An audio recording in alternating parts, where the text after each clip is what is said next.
Hi everyone! How are you today? I'm Teacher Antoni-Escandor, a Juana sa Pandemya, a kinder teacher of Mary Chris Elementary School.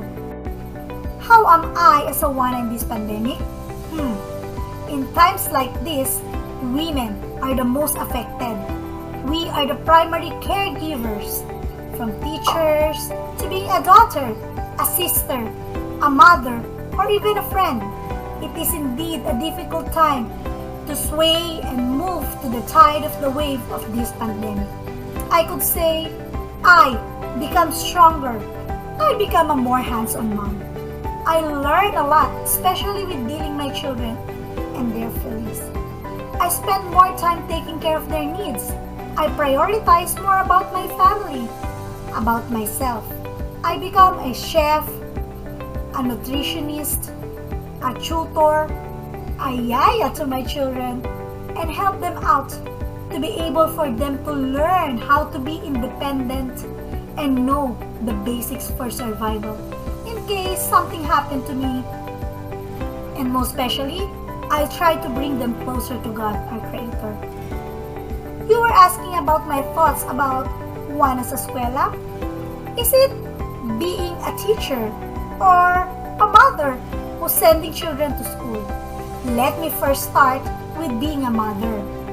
I could say it's more difficult to teach your own children. I taught for about 6 years in a private school in Manila, and now it's my 7th year in public school here in Cavite. It's really hard to become strict and firm like a teacher when in fact your children treat you as a loving mom. They are first not serious and keeps on giving me excuses when, Mommy, we will be back at the normal school later, so why study? But as time goes by, they were able to realize it is indeed pandemic and must bear with me and my teaching strategies at home. Later on, they love learning with me. On the other hand, as a teacher, to be honest, it's a big struggle.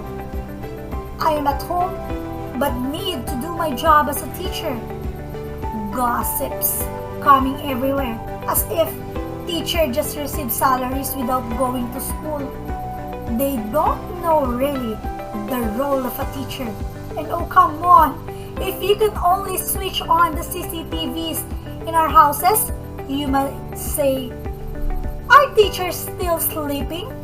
Cause even at the wee hours, we need to accomplish what we need to finish the same day.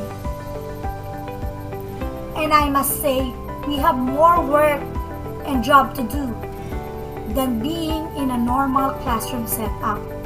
I write a module.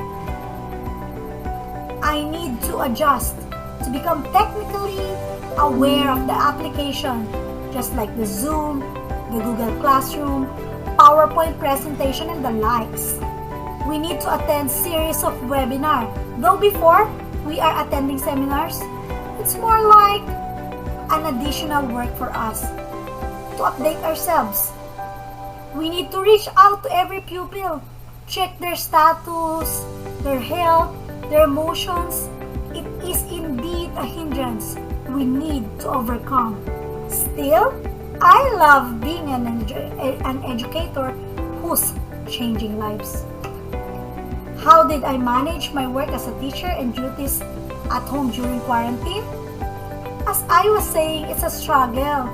At first, I become frustrated because when everyone sleeps, I need to clean up and ready everything for tomorrow. But with the help of my mom, my husband, and my children who stuck with me during this pandemic, I was able to survive. We make this quarantine period a long vacation we never had. We look at the brighter side that even how busy we are, at least we're together. We try to do things we weren't doing before. We discover more about each other's likes and dislikes. We find time and be happy with every single experience we shared. They help me out whenever I need to do my job as a teacher. And I see to it that we pray for God's guidance. God shield us from the virus.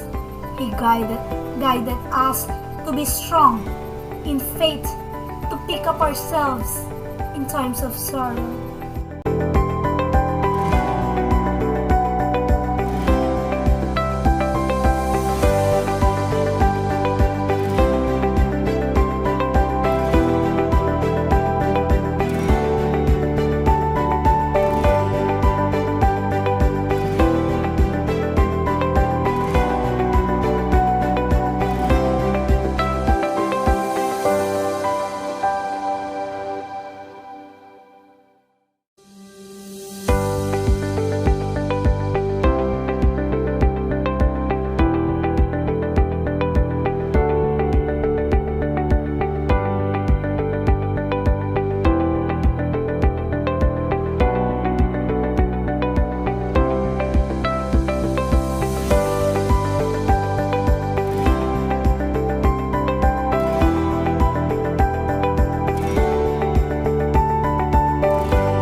A Juana who's more sensitive with the mental health and total being of my family while reaching out for my pupils too, of course. My parting word to Juana: rise up, hold on to your faith. As long as you believe and do your part, nothing will go wrong. Do not be afraid. A strong woman is tough, but not harsh. Be brave and never be afraid. If you fail, it's okay. Nobody is perfect anyway. Do things because you love doing, not because you have to or need to comply. And whenever you feel alone, look up. God is always with you. God bless everyone. I am proud. I am a teacher. A Juana. The future lies in my hands. Lies in us teachers. Thank you for listening as I say my thoughts out loud. Have a nice, blessed day, everyone. See you around.